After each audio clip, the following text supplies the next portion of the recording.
Hallo, buenos dias und grüß Gott. Schon die neuesten Meldungen im Internet durchforscht? Nein? Ich schon. Aber ich wurde ja auch schon heute Nacht gebacken. Besonders nachdenklich hat mich eine weltweite Studie gemacht. Ihr zufolge sind englische Kinder besonders unglücklich. Ob das nur an der englischen Küche und dem schlechten Wetter liegt? Ich glaube nicht nur. Ich habe da so meine eigene Theorie. Und zwar die Fahrt in den Sommerurlaub. Quer durch Europa.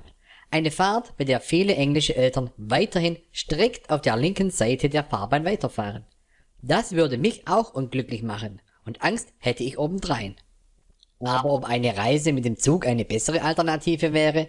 Nun, ich weiß nicht. Dort haben laut eines anderen Nachrichtenbeitrags Taschendiebstähle stark zugenommen.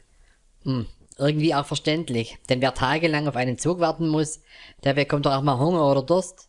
Und wenn dann kein Geld mehr für ein Brötchen und etwas Wasser da ist, weil man für den Kauf des Zugtickets sein ganzes Geld ausgegeben hat. Geld, das man sich mühsam durch den Verkauf seines Hauses, seiner Frau und den 5 Kindern erwirtschaftet hat? Na ja, wen wundert es dann noch, wenn inzwischen jeder 4. Rentner seinen Lebensabend im Süden verbringen möchte.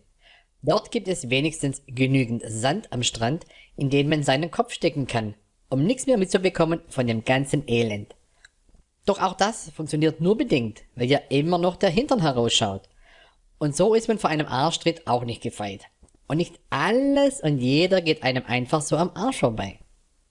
Wobei ich zum Thema Arsch noch anmerken möchte, dass mancher Schließmuskel in seinem Leben oft mit deutlich weniger Scheiß in Kontakt kommt, als ein durchschnittlicher Fernsehzuschauer, wenn er sich durch die Programme der modernen Fernsehlandschaft zappt. So, jetzt wird es aber Zeit, dass ich mich belegen und anschließend vernaschen lasse. Ist ja schließlich mein Job. Bis zum nächsten Mal, wenn es wieder heißt, aus der Seele gesprochen.